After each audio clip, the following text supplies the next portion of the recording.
Dr. George Cosmes at drcosmes.com, creator and developer of Life Without Diabetes program. I'm here to talk about the negative effects of sugar and the studies, both a few years ago and recently, that they can contribute to birth defects. Now, that sounds pretty shocking. Well, there was a recent study done, I believe in early 2010, that said that the United States per individual, I believe this was on a very highly recognized talk show, physician on the TV, talked about the average person in the U.S. eats about 150 pounds of sugar per year, per person. Now, I was just floored by that number, and I began to do some calculations. And that much sugar over a 12-month period means that we're eating over 10 pounds of sugar per month. And that amounts to over, 2 pounds a week or more? I was just floored by that. So let's say it's half of that. Let's say it's half of 150 pounds. Let's say it's 75 pounds a year. That's still huge. We're talking about a substance that gives us no nutritional value whatsoever, steals B vitamins from our body because, remember, it takes vitamin and minerals to process foods. So when that food comes into our body with no nutrients, our body has to give up nutrients in order to process that food.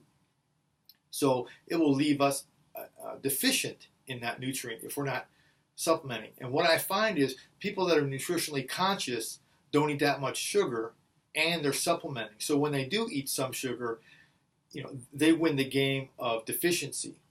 Whereas the person who consumes a couple pounds or 3 or 4 pounds a month, which is considered light compared to the research that I've read, it's just robbing them of nutritional value.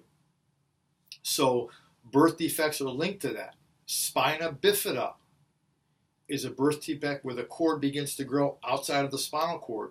There's still in this country over 1 million cases a year. And if you read the research, which I have, it's a B vitamin deficiency. And guess what the primary vitamin is that helps to process white sugar? B vitamins. So could a mother who's consuming large amounts of sugar, baby develops a birth defect, maybe spina bifida, maybe some other disorder? Could that contribute? It seems reasonable. So again, we have to be more mindful of our consumption. And that's why in a previous video, I gave some choices on sweeteners that have B vitamins in them and also some non-calorie ones that not only don't they affect the insulin level, but they don't have any negative effects to our nervous system. So sugar plays a hectic role in our lives, and it's just in about everything. I've recently come across water that's sold at major outlets that have water and sucrose. Yeah, maybe it's only 1 gram, but now we're getting sugar in our water. I don't know about you, but if I'm going to eat 10 or 15 grams of sugar, I'm going to enjoy it with my cake or a piece of pie and know what I'm getting versus having it insidiously. And that's another point I want to bring up.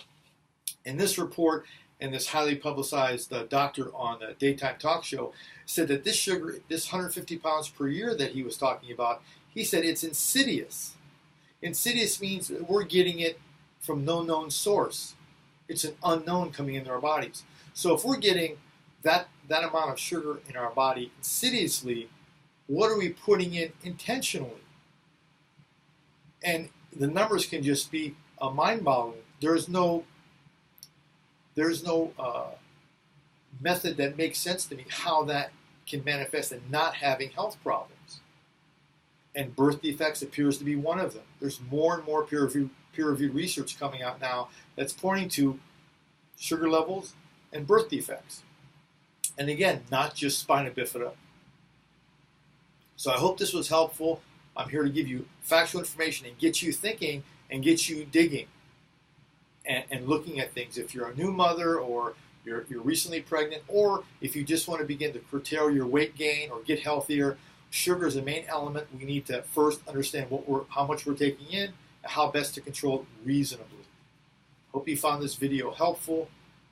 That's all I want to do is help you to become empowered and informed in a way that, and apply this information in a way that you can live with. I'm Dr. George Cosmides at drcosmides.com, again, developer of the Life Without Diabetes program. Thank you very much for watching.